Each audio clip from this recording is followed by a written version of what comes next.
Partia Demokratike vjoi të jetën me denoncimin e asaj që i quajti prova që rrëzojnë zgjedhjet e 11 majit. Në një konferencë për media, Sali Berisha tha se janë zbuluar flet votimi, euro dhe materiale zgjedhore në një lokal të një vëzhguesi të Partisë Socialiste në fshatin Pekish të Peqinit. Në barkafen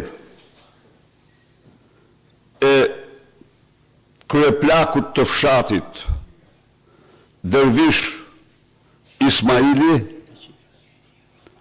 vëzhgues besnik i Partisë Socialiste,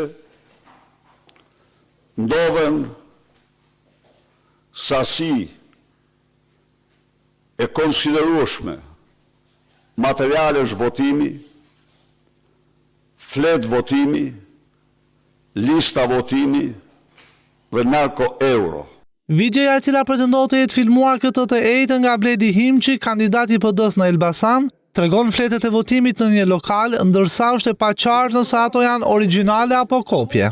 Kjo i përket pastaj policisë shkencore për të vendosur nëse janë të kopjuara apo jo, por siç e shikoni, qoftë në llojin e materialit fletës, qoftë në ngjyrë, apo gjithçka tjetër është identike, qoftë edhe në formatin e fletës, është po i njëjtë. Kryedemokrati Sali Berisha pas denoncimit ju rikthye idesë së qeverisë teknike dhe mbajtjes së zgjedhjeve të parakohshme. Ka vetëm një zgjidhje.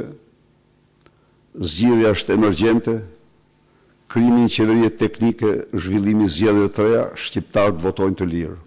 Në konferencë u tha se materialet u morën nga policia që tashmë duhet të zbulojnë nëse ka apo jo shkelje. Partia Demokratike pretendon se në zgjedhjet e 11 majit janë përdorur kuti të mbushura dhe treni bullgar, një metodë e cila është përdorur gjërësisht në Sofje për të manipuluar rezultatin zgjedhor, ku mjafton një flet votimi për të nisur procesin e manipulimit masiv.